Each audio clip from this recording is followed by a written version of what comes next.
What's up, guys? This is Crypto with James talking to you today about Chainlink. Now, Chainlink is obviously the daddy of oracles, and Chainlink's success is inevitable.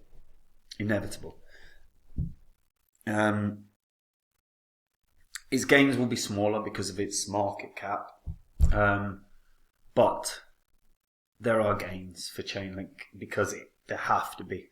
Because it's intrinsically tied to so much of the crypto space. It runs the data feeds, it runs the price data, it runs for DeFi everywhere, so much of it. So we've got to cover why the gains that I think it can have. Also, Binance have cocked up. They've mixed customer funds with collateral that the site are meant to hold. This has been reported by Bloomberg, which have cited an unidentified Binance spokesperson. So we're going to cover that because it puts into question whether or not Binance have enough collateral to meet potential liabilities, and that puts funds at risk if you're leaving them on exchanges. So we'll talk about that as well. Before I get into it though, guys, if you're new to the site or new to the channel, these are the first 26 coins that I actually spoke about on this channel. I also owned them when I created the channel. Had you put in just $100 into each of these coins when I released videos about them, and you were still holding those cryptos. You never sold them, you just sat on them for years. So doing everything wrong, if you sold them today, you'd be in profit of around 12k. But if you'd sold them like I did in 2021 when the markets were red hot, $100 into each, and selling them would have netted you a profit of 123 grand from a $2,600 investment. That is not too shabby. As I said, I sold all of these, but if you want to see the coins that I actually own right now, you can do. You just have to go to copymycrypto.com. There I share every coin I own, every single one I buy, every single one I sell in real time as well. We release videos on a daily basis talking about the markets, and if I say so myself, we have absolutely nailed it to pinpoint accuracy for the last few months, predicting Bitcoin's moves perfectly, even within particular hours of on particular days. Then on top of that, look, we have tutorials set up because we have thousands of members and a lot of them have never got into crypto before. So these are step-by-step tutorials, and we have a history of success on both the site and the channel. Phantom leads the way. It was a coin I picked out as the best investment of 2020. I said it was 100x. It went up 677 times. 2 grand into that, and selling it in 2021 when it netted you a profit of 1.3 million. I will find another Phantom, and when I do, I'm going to go onto my site. I'm going to tell the members about the coin, gains it can have, percentage of my money I'm putting in, and they can copy along, make the same gains. If you want to take the work out of your crypto research, go read the site, and remember you can verify everything yourself on the YouTube channel's history. Right, Chainlink. At $7 right now. Now, 51% of the max supply is out. So in terms of token economics, the supply schedule is pretty much everything should be out by 2028. And as you can see, look, a certain percentage will be owned by the company. The company will probably still have like 300 million. Okay. But by 2028, all billion will be out. To be fair, some of that is distributed. Now, there's been a lot of uncertainty around Chainlink's sort of token economics, but they have been broken down because there was FUD ages ago about the fact that about 80% of the supply at one point was owned by 125 wallets, and that when you actually broke that down, a lot of those wallets were distributing via liquidity. Chainlink is a blue chip project. It's a blue chip project. And in terms of, investors, they've got a fair few: Framework, Outlier, and me, Consensus, 8 Decimal, 1 Block, were like initial investors. I think you'll find now Chainlink is in will probably be in a number of venture capital portfolios now. It is integrated into almost every crypto project in the space in some form. I mean, the growth has been staggering. Its all-time high was $52. $50 again, to me, is inevitable. It might well do way more than that. It could feasibly do $100, which would put it a market cap of like 50 billion, which doesn't seem outlandish when you realize the amount of cryptos that Chainlink is actually integrated with. And you can see the ecosystem on Chainlink's site. The ecosystem is as big as, for the love of God.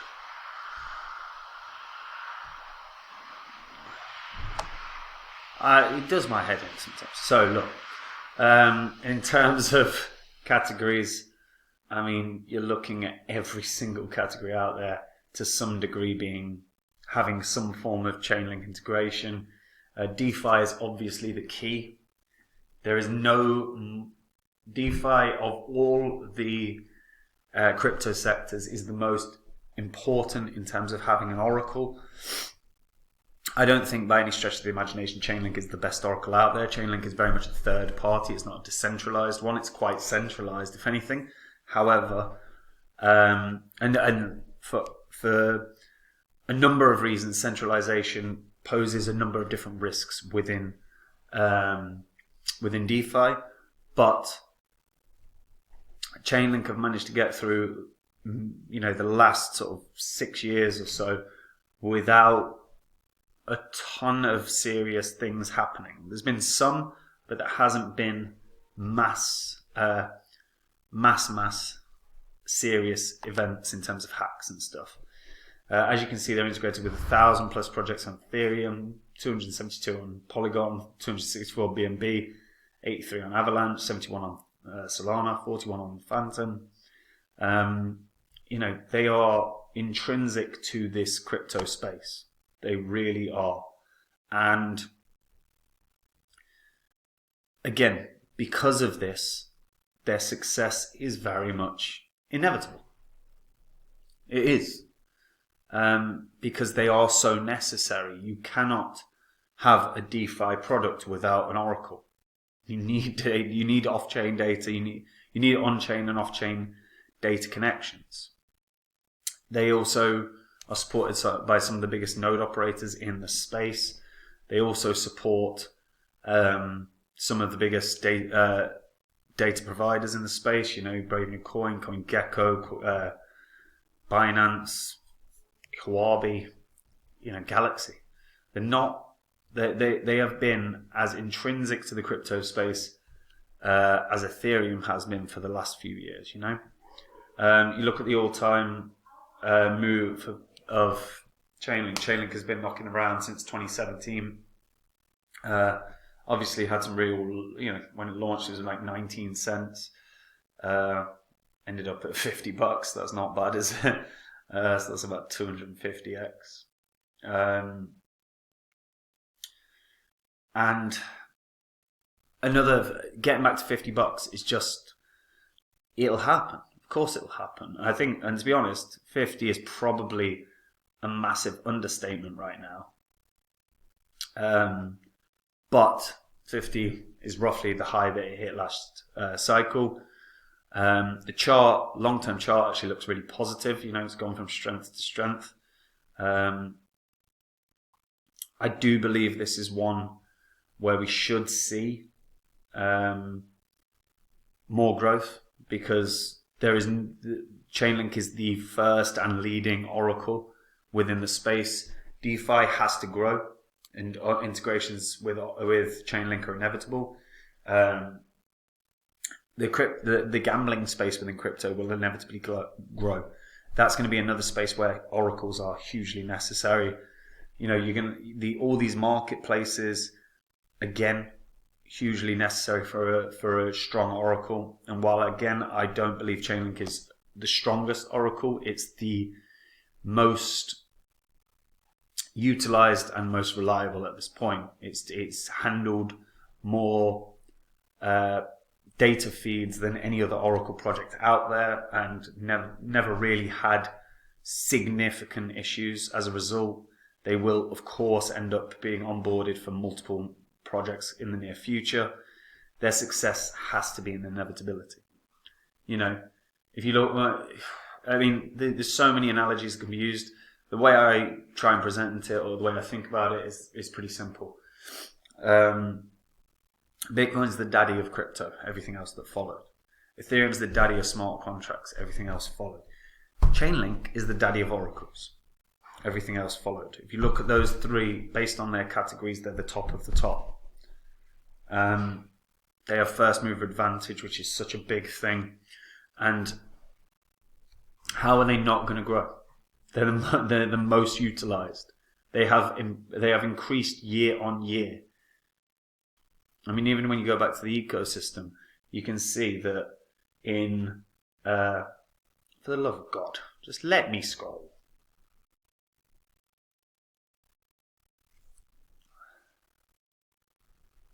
I just want to get to year. Is that so hard? Apparently, it is so hard, folks. You know what I don't like about sites that do this? I don't want you to keep refreshing and keep updating it as I'm trying to scroll.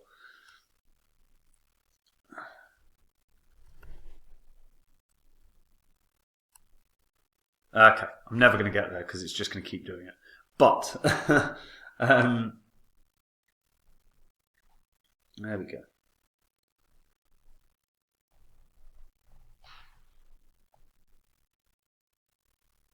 I'm just going to keep doing it. It's doing my head in now. So, 2021, we saw 712. I'm looking at bottom left, folks. So to 712 in 2021, 615 in 2022. So far this year, 22 new projects.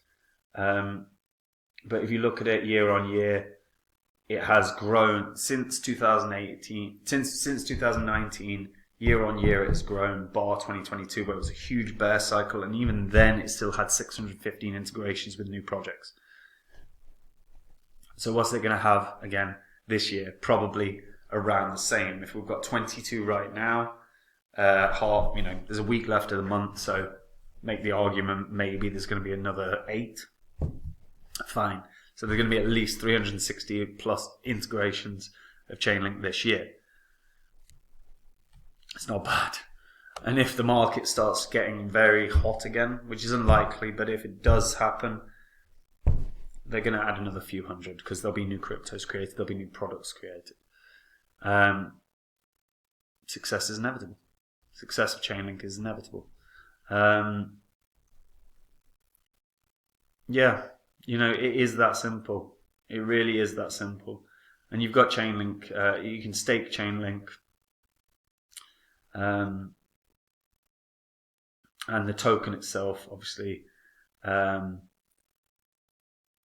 it pays for the network.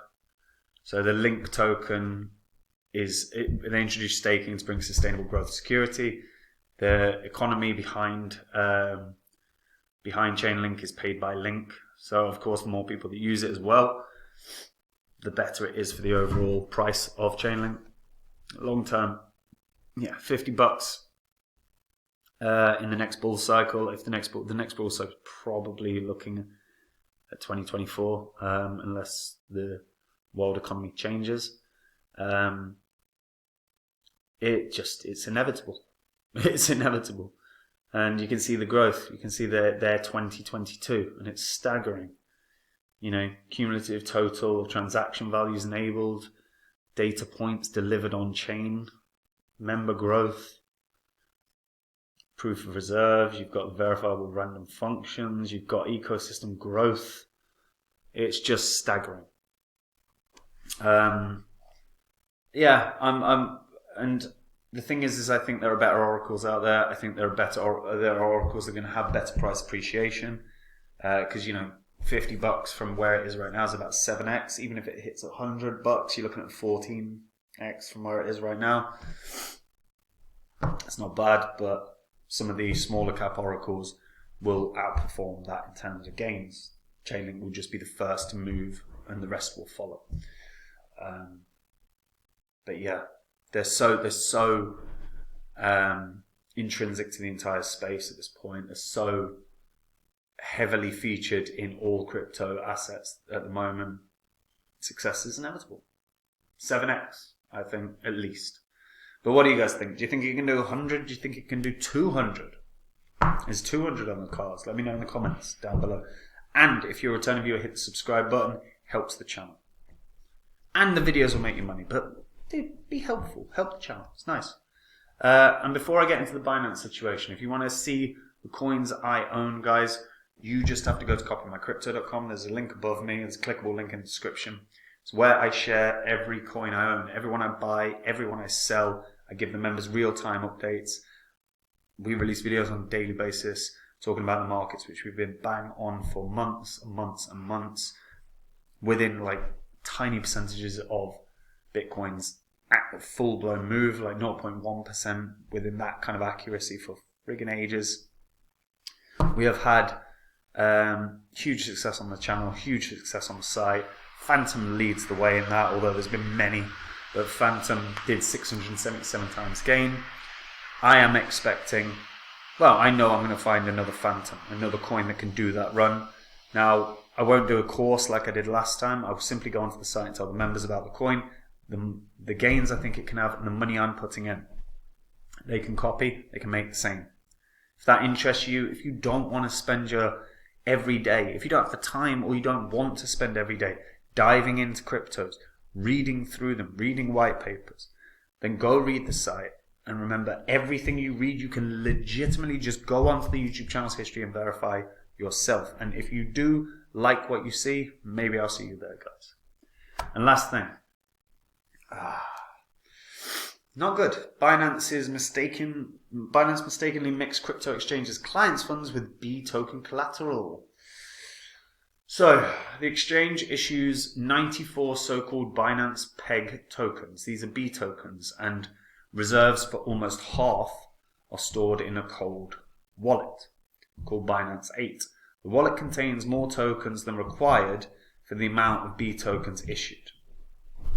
Since the tokens are supposed to be backed one-to-one, the excess indicates the collateral is being mixed with customer tokens, according to Bloomberg. Collateral assets have previously been moved into this wallet in error and referenced accordingly on the B token proof of collateral page. Binance is aware of this mistake and is in the process of transferring these assets to dedicated collateral wallets. Assets held with the exchange have been and continue to be backed one-to-one. So they're saying, look, we don't have an issue. The spokesperson has come forward to say this, which I find weird in and of itself, because if there's no issue, why are you saying it?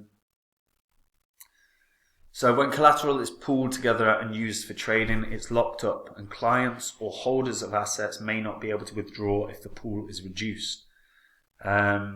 And that's something worth bearing in mind, because in essence this means that there is no segregation of assets between clients' funds and any collateral used. And that's issues we've seen with shit like FTX.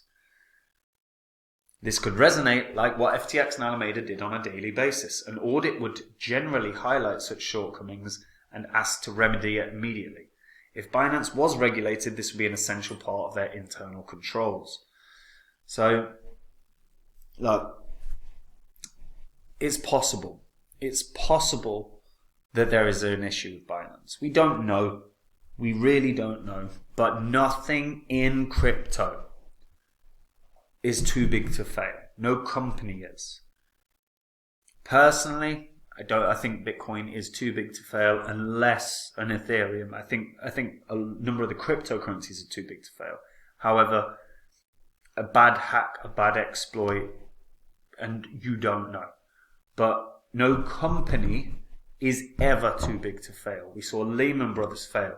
We've seen what's happened with Evergrande in China, where they've got billions and billions of dollars worth of property, but they are wrecked. there's been so many companies that have gone down, and there's always been that argument they're too big to fail. It's not true. Nothing is. And if all your stuff is on Binance, or anything that you care about is on Binance, then take it off. Again, I've said this a few times, but look, fundamentally, everyone needs to view their crypto assets as what they are, which is a long-term investment. And if you care about your long-term investment, you cannot trust someone else with it. You cannot trust someone else to be holding it. What if they act insidiously? What if they just make mistakes? What if it's an innocent mistake but they screw up? We've seen problems the past 12 months. FTX, fraud, Celsius, Voyager, BlockFi. The list goes on. Just be safe, guys. It's that simple. Anyway, that's it for me. Take it easy.